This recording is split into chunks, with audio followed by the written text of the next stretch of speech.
شہر میں ترقیاتی منصوبوں کے لیے بزدار حکومت متحرک۔ ڈی سی لاہور دانش افضال کا کہنا ہے کہ پنجاب حکومت کی ہدایت کی روشنی میں شہر میں مختلف منصوبہ جات پر ترقیاتی کام جاری ہیں۔ سسٹینیبل ڈیولپمنٹ پروجیکٹ کے تحت 764 ملین 57 اسکیموں کی تکمیل کے لیے مختص ہے۔ NA-126 میں مجموعی طور پر 24 اسکیمیں ہیں۔ 150 ملین ان اسکیموں کے لیے مختص کیے گئے ہیں۔ ان میں واسا کی 17 اسکیموں کے لیے 10 ملین مختص ہیں، جبکہ اربن ڈیولپمنٹ ونگ LDA کی 7 اسکیموں کے لیے 50 ملین مختص کیے گئے ہیں۔ واسا کی 8 اسکیموں میں کام شروع ہے، جبکہ 9 اسکیموں کے لیے کنٹریکٹر کو متحرک کر دیا گیا ہے۔ NA-130 میں پاک PW کی 28 اسکیمیں شامل ہیں، 150 ملین مختص۔ NA-131 میں پاک PWD کی 18 اسکیمیں شامل ہیں، جبکہ ان اسکیموں کے لیے 157.88 ملین کی منظوری دے دی گئی ہے۔ NA-131 میں 18 اسکیموں کے لیے ٹینڈر جاری ہیں، 11 اسکیموں پر کام کیا جا رہا ہے۔ NA-133 میں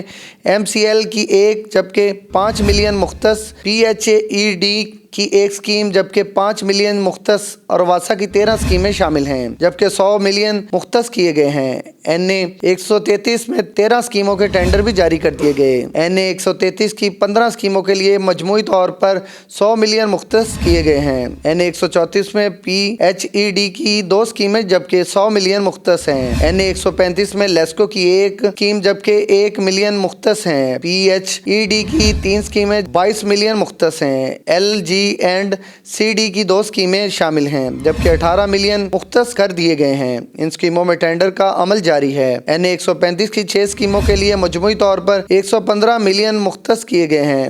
NA-334 میں LG&CD کی 4 اسکیمیں شامل ہیں، جبکہ ان اسکیموں کے لیے 26 ملین مختص کیے گئے ہیں۔ ان اسکیموں میں سیوریج کے مسائل، واٹر سپلائی، گلیوں کی کارپیٹنگ، PCC، سیوریج لائنز کی تعمیر و ترقی شامل ہے، تعمیر و مرمت شامل ہے۔ ضلع انتظامیہ لاہور کا محکمہ development and planning sustainable project کی ترقیاتی کام کو اپنی نگرانی میں مکمل کروا رہا ہے۔